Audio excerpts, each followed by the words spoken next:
Are you ready to dive in? Today, we are tackling the entire book of First Chronicles. Wow, ambitious. It's a big one, but we are up for the challenge. Yeah, it's a pretty unique book too.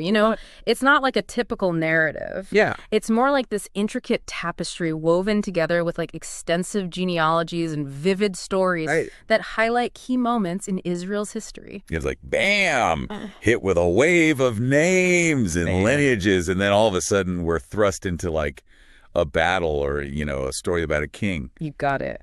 It can be a little jarring if you're not prepared for it. It can. It definitely can. But there's a method to this madness, though. I mean, First Chronicles is all about tracing the lineage of God's promises through generations, showing how those promises lead to David and hint at something even greater to come. Okay, I'm intrigued. I am very intrigued. Let's unpack this thing. Let's start at the very beginning. First Chronicles 1.1 echoes Genesis 1.1 in the beginning.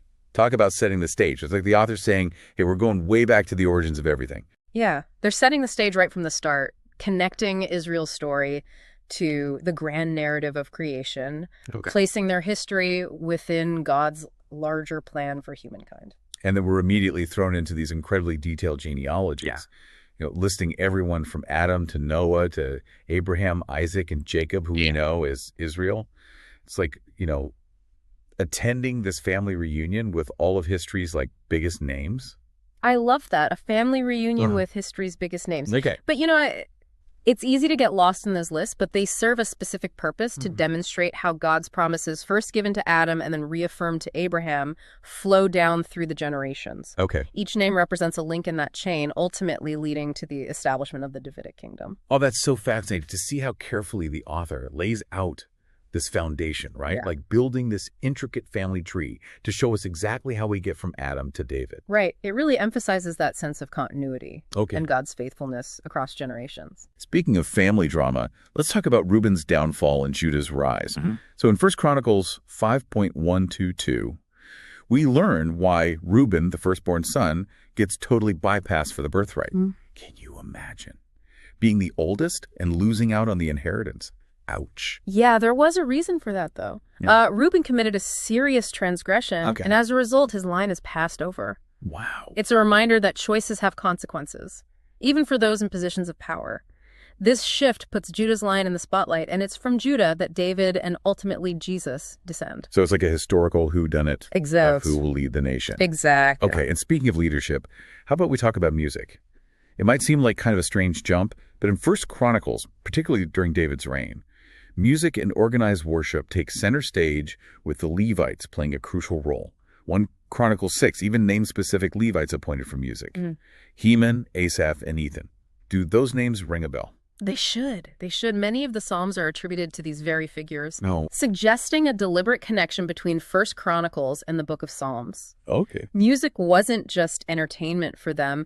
It was woven into the very fabric of their faith and worship. Wow. It's like the author saying, pay attention to the music. It's not just background noise. It's deeply connected to their spiritual life. That's a great point. I never really thought about the connection between Chronicles and Psalms like that. Yeah. It's amazing how music plays such a central role in their faith. But it is. Okay, but let's not forget about David's mighty men. 1 Chronicles 11 introduces us to this elite group of warriors who were basically David's A-team. Oh, yeah. They were absolutely instrumental in establishing his kingdom. I mean, these weren't just ordinary soldiers. Right. They were incredibly skilled and fiercely loyal to David, and their stories are like the stuff of legends. They embody those qualities of courage and strength and unwavering loyalty that were so highly valued in their culture. Absolutely. Their stories are unbelievable. 1 Chronicles 11.1147 Fene lists some incredible feats.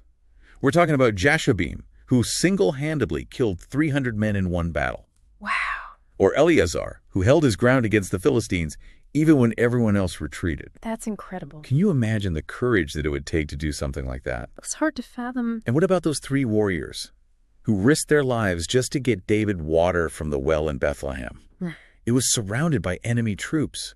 That's not just bravery. That's devotion on another level. It is. I mean, these guys were like the ancient world special forces, putting their lives on the line time and time again for their leader. Right. It makes you wonder what inspired such loyalty and devotion in these men. What kind of leader was David that he could inspire this level of commitment? Those are great questions. And it's not just about their individual bravery. It speaks to the powerful bond of loyalty between a leader and those who follow him. Exactly. So David's success wasn't just due to his own strength. It was built on the unwavering support of these incredible warriors. But let's not forget, David's victories weren't limited to just his mighty men. 1 Chronicles 14 and 18:20 detail his numerous conquests and the expansion of his kingdom, including significant victories over the Philistines and the Ammonites. This was a period of major military achievement and power consolidation for David and the Israelites. You can practically feel the kingdom growing as you read these accounts. Right, and it's almost like the author is building up to something, laying the groundwork for an even bigger development. And right on cue, we see David's focus shift from military conquest to something much more profound, the spiritual heart of the nation. A pivotal moment during this time is the bringing of the Ark of the Covenant to Jerusalem, described in 1 Chronicles 13:16. And that story takes a pretty dramatic turn, doesn't it? I mean, there's that initial disaster with Uzzah, who touches the ark and dies instantly. That must have been terrifying for everyone present. Absolutely. It's a stark reminder that even with good intentions, like Uzzah's desire to study the Ark, there are consequences for disrespecting what is sacred. Wow. There's a powerful lesson there about reverence and humility before God. This story definitely shows that sometimes even good intentions can have serious consequences, especially when dealing with things of deep spiritual significance. Following this event, David's heart is set on building a permanent temple for God, a fitting dwelling place for the ark, as we see in 1 Chronicles 17. It's clear he's driven by a deep desire to honor God and solidify the nation's spiritual identity. Yeah, but here's where we encounter something really fascinating. God acknowledges David's good intentions, but ultimately forbids him from building the temple. Why would God do that? Well, God tells David that he's been a warrior. Okay. His hands are stained with blood, and the temple should be built by a man of peace. It's not just about bricks and mortar, you see. It's about the kind of leadership that's needed for such a sacred task. That's a great way to put it. A warrior king might be necessary to establish a nation, but building a house of worship requires a different kind of leadership altogether. And that leader, of course, is David's son, Solomon. He's the one chosen to build the temple, inheriting this incredible legacy from his father. But David doesn't just sit back and wait for Solomon to take over. Instead, he starts making these massive preparations for the temple's construction, as detailed in 1 Chronicles 22. It's actually quite remarkable. David commissions skilled workers, amasses huge quantities of materials, gold, silver, bronze, iron, wood, precious stones. Wow. The scale of this project is just mind-boggling. It speaks volumes about David's dedication, his unwavering commitment to seeing this vision through, even if he won't be the one to complete it. It really does. You can almost feel his passion and determination leaping off the page as you read those verses. Yeah. And in 1 Chronicles 28, we witness this incredibly poignant moment where David passes the torch to Solomon, handing him the blueprints for the temple and offering some heartfelt fatherly advice. It is beautiful, isn't it? Knowing his time is short, David imparts wisdom and encouragement to his son, stressing the importance of obedience to God, integrity, and leading with a whole heart. Yeah, he tells Solomon, "Be strong and courageous. Do not be afraid or discouraged, for the Lord God, my God, is with you." Yeah. You can just imagine Solomon listening, taking in every word, feeling the weight of this responsibility, but also the incredible support of his father. Right. It's a powerful lesson in mentorship and legacy. It really is. And it's not just about the words. It's about the actions David has taken, concrete steps to ensure Solomon's success. He's gathered the materials, organized the workforce, essentially set the stage for Solomon to succeed. He's not just giving him advice, he's giving him the tools he needs to fulfill this monumental task. It's truly impressive the level of detail and care David puts into preparing Solomon for this responsibility. And then he takes it a step further, rallying public support for the project, calling on the leaders and the people to contribute generously to the temple's construction. He understands that this isn't just a personal project, it's a national endeavor that requires everyone's participation.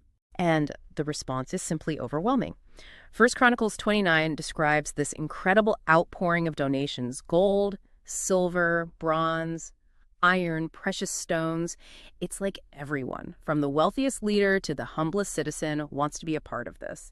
They understand the significance of what's being built and are eager to contribute. It's a beautiful testament to their shared faith and the unity of the nation, wouldn't you say?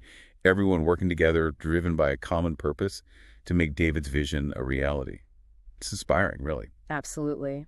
And amidst all this excitement and activity, we see something really profound in David, a deep humility. Oh, you're talking about his prayer of thanksgiving in 1 Chronicles 29, right? Yeah. I have to say, it's one of the most moving passages in the entire book. It really is. He acknowledges that everything he's accomplished, all the wealth and resources, ultimately comes from God. Even as he celebrates all that has been achieved, he recognizes that he is merely a steward of God's blessings. It's a powerful lesson in gratitude and surrender, isn't it? Definitely. It's a reminder that even a king, a man of great power and influence, is ultimately accountable to God. And with that prayer, the stage is set for Solomon's reign. With David's guidance and the nation's support, he's ready to take on the monumental task of building the temple. It's a truly remarkable transition, a passing of the torch from one generation to the next. Welcome back to our deep dive into 1 Chronicles. We're not just reading a history book here. Right. We're uncovering layers of meaning, exploring timeless truths about faith and leadership and God's presence in the lives of his people. Exactly. It's like piecing together this intricate puzzle. And each piece, each story, each genealogy reveals something new and fascinating about God's plan for Israel and ultimately for all humankind. And as we delve deeper into David's reign, we're going to encounter some pretty intense moments. Moments that test his faith and reveal the complexity of his character. Ooh. Okay, you've got me on the edge of my seat. Let's hear it. So we left off with David preparing everything for Solomon to build the temple. But before Solomon takes the reins, there's a lot more to uncover about David's life, including some pretty challenging times. One of those challenging moments described in 1 Chronicles 21 is David's decision to number the fighting men of Israel. It seems like a harmless census at first glance. Yeah. But there's a deeper tension at play here. Yeah, I remember reading that and thinking, wait, why is this such a big deal? It's just a head count, right? Right, but it wasn't just about collecting data.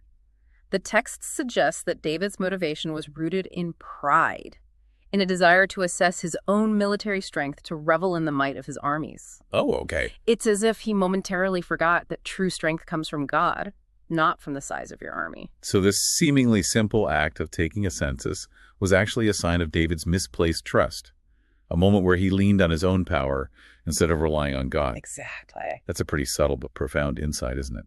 Absolutely. And the consequences of this pride are severe.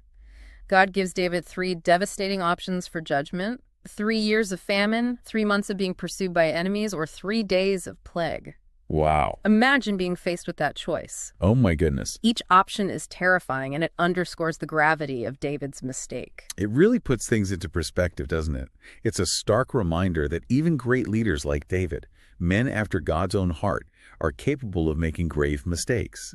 And their choices, as we see here, can have far-reaching consequences, not just for themselves, but for the entire nation. David, overwhelmed with guilt and remorse, chooses the plague, believing that God's mercy would be greater than the harshness of human enemies. Oh, wow. It's a heartbreaking decision, driven by a desperate hope for God's compassion. And even in this moment of judgment, we see God's mercy shining through. Right. Absolutely. 1 Chronicles 21.15 describes an angel sent to destroy Jerusalem.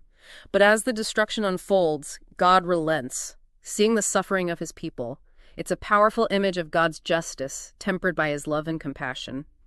He doesn't take pleasure in punishment. He desires repentance and restoration. It's a reminder that even in our darkest moments, even when we face the consequences of our actions, God's mercy is always available to us. Always. And this leads to another significant event, the purchase of Ornan's threshing floor. It's on this very spot that David built an altar to the Lord, seeking atonement for his sin and the nation's suffering. That act of sacrifice is a turning point. It's David acknowledging his mistake, seeking forgiveness, and demonstrating his commitment to putting things right. And God responds powerfully, sending fire from heaven to consume the offering. A clear sign of acceptance and forgiveness. It's as if God is saying, yes, David, I see your repentance, I hear your prayer, and I offer you my forgiveness. And here's the really fascinating thing, isn't it? Ornan's threshing floor, the place where David offered that sacrifice, becomes the future site of Solomon's temple. It's like God is taking a place marked by sin and judgment and transforming it into a place of blessing, a symbol of new beginnings. It's a beautiful picture of redemption, wouldn't you say? Yeah. It underscores the idea that God can take even our mistakes, our moments of failure, and weave them into his greater plan. He can transform places of brokenness into places of blessing, offering us hope and a fresh start. Wow, that's powerful. So after this intense period of sin, judgment, and ultimately forgiveness, David shifts his focus back to the temple, right? First Chronicles 22 describes how he begins making concrete plans for its construction commission, skilled workers gathering vast quantities of materials. Gold, silver, bronze, iron, wood, precious stones. The sheer scale of his preparation is just incredible. It's as if David is pouring all his energy, all his resources, all his passion into this project, knowing he won't be the one to see it completed. He's driven by this deep desire to honor God and to leave a lasting legacy for his people. And that brings us to one of the most moving scenes in the entire book, the moment in First Chronicles 28, where David passes the torch to Solomon, handing him the blueprints for the temple and offering some of the most powerful fatherly advice you'll ever read. It's a moment charged with emotion, a poignant handover of responsibility from one generation to the next. This scene is a masterpiece of mentorship and legacy. David, knowing his time is short, imparts wisdom and encouragement to Solomon, emphasizing the importance of obedience to God, living with integrity, and leading with a whole heart. He's not just giving instructions for building a temple, he's giving instructions for building a life, a legacy that honors God. Yeah, he tells Solomon, "Be strong and courageous. Do not be afraid or discouraged, for the Lord God, my God, is with you." These are words that resonate through the ages, words that speak to anyone facing a daunting task, anyone stepping into a position of leadership. It's a powerful reminder that we are never alone, that God is always with us, guiding us, strengthening us, empowering us to fulfill our purpose. And it's not just empty words. David has taken concrete steps to ensure Solomon's success. He's assembled skilled workers, gathered materials, organized everything meticulously. He's not just passing on a vision, he's giving Solomon the tools he needs to make that vision a reality. It's truly inspiring to see how much thought and care David put into preparing Solomon for this momentous task. But it's not just about Solomon, is it? David also understands the importance of involving the entire nation in this endeavor. He rallies public support for the project, calling on the leaders and the people to contribute generously to the temple's construction. And the response is phenomenal. First Chronicles 29 describes an incredible outpouring of donations. Gold, silver, bronze, iron, precious stones. People from all walks of life, rich and poor alike, contribute willingly and generously. They recognize the significance of this project. They understand that this isn't just about building a building, it's about building a nation, a community united in their faith and their devotion to God. It's a beautiful testament to the power of shared vision, wouldn't you say? When people are united by a common purpose, when they believe in something bigger than themselves, they can achieve incredible things. Absolutely. And in the midst of all this activity, all this excitement about the temple project, we see a profound humility in David. We're talking about his prayer of thanksgiving in First Chronicles 29, right? It's one of the most powerful and moving prayers in the entire Bible. It really is. In that prayer, David acknowledges that everything he's accomplished, all the wealth and resources he's amassed, ultimately comes from God. He recognizes that even a king, a man of great power and influence, is ultimately accountable to God. It's a beautiful expression of gratitude, surrender, and dependence on God. That prayer is a masterpiece of humility and faith. It sets the stage perfectly for Solomon's reign. With David's guidance, the nation's support, and a heart full of humility, Solomon is ready to take on the mantle of leadership and fulfill the dream of building the temple. It's a truly remarkable transition, a passing of the torch that carries so much weight, so much hope, so much potential. All right, so we're back and ready to wrap up our epic journey through First Chronicles. We've seen David's rise, his triumphs, his struggles. Now it's time to see what his son Solomon does with the kingdom. It's a pretty amazing transition, you know. First Chronicles shifts its focus to this new generation. It chronicles all of Solomon's successes and his challenges too, as he takes on the huge responsibility of leadership. Yeah, no pressure, right? He inherits this unified kingdom, massive wealth. Oh, and he has to build the temple. Exactly. A task ordained by God, but certainly not without its challenges. You can kind of imagine it, right? Stepping onto a stage after this incredible performance, knowing that you have to somehow live up to all the expectations. And you know what I find interesting? First Chronicles really emphasizes this continuity of leadership, this passing of the torch from father to son. We see David's influence just woven throughout Solomon's early reign. Sure. His wisdom and guidance shaping a lot of Solomon's decisions. It's like David's legacy is continuing to guide and support Solomon even after his death. That's a beautiful way to put it. And remember that crucial advice David gave Solomon. Back in First Chronicles 28:9 to 10, he urged him to obey God's commands and to lead with a whole heart. Yeah. Those words echo throughout Solomon's reign. It's a powerful reminder that true leadership is rooted in obedience and integrity. Absolutely. And of course, we can't forget about Solomon's legendary wisdom, right? A gift from God, for sure. First Chronicles highlights this aspect of his character, showcasing his ability to make wise judgments. Right. And to navigate those complex situations with just incredible insight. Yeah, remember that story? Of the two women claiming to be the mother of the same baby. Oh, yeah, that's classic. 1 Kings 3 actually tells that story in more detail. How Solomon devises this brilliant test to reveal the true mother. Talk about thinking outside the box. It's a perfect illustration of his God-given wisdom. Exactly. A perfect example. And his commitment to justice, too. But of course, the central event of Solomon's reign, the pinnacle of his achievements, is the building of the temple. It's like the culmination of everything we've seen so far. Right. The fulfillment of God's promises, the physical embodiment of Israel's faith and identity. It's not just about bricks and mortar, you see. It represents the presence of God among his people. It's like this grand symbol of God's covenant with Israel, a tangible reminder of his faithfulness and love. And that dedication of the temple, described in 1 Chronicles 29, is just breathtaking. This national celebration filled with sacrifices, music, rejoicing, a moment of unity. The people are coming together and offering their gratitude to God for all he's done. And here we really see Solomon's leadership shining through. He leads the people in worship, offering heartfelt prayers, dedicating the temple to God. It's a moment of profound spiritual significance, marking the establishment of a permanent dwelling place for the Ark of the Covenant. It's like all the threads of this narrative come together in this grand tapestry, culminating in this incredible act of devotion and celebration. And it reminds us that God's plans unfold across generations, weaving together stories of individuals and nations into his grand design. But even with all his wisdom and accomplishments, even with the splendor of the temple, Solomon's reign wasn't without its shadows. 1 Chronicles actually hints at some of the challenges he faced, especially in the latter part of his rule. Ah, yeah, those verses that mention his vast wealth, his many wives and concubines, his tendency toward lavish spending. Exactly. I always sort of wondered, is this a hint of trouble brewing? Precisely. These details, while subtle in 1 Chronicles, they foreshadow some of the issues that will eventually lead to the division of the kingdom after Solomon's death. Right. It's a reminder that even the wisest and most successful leaders, they're still human, susceptible to the temptations of power and prosperity. It's like this cautionary tale woven into the narrative. It reminds us that human leadership, no matter how brilliant or divinely inspired even, is always fallible. Makes me wonder, what's the ultimate message of 1 Chronicles? What's the takeaway for us as we reflect on this incredible journey through the lives of David and Solomon? That's a great question. I think ultimately 1 Chronicles is a testament to the faithfulness of God. It shows us that even when human leaders stumble, God's plan continues to unfold. He works through the generations, weaving together the triumphs and the failures to accomplish his purposes. It's a story of continuity, a story of resilience, and the enduring power of God's promises. It reminds us that God's story is so much bigger than any one individual. Even a king as mighty as David or as wise as Solomon, his plan unfolds across time, and it's ultimately a story of hope, a story of redemption, a story that points toward his ultimate victory. And as we close our deep dive into 1 Chronicles, I want to leave you with this thought. What has resonated most with you throughout this journey? What insights have you gleaned about God, about yourself, about leadership, about the enduring power of faith?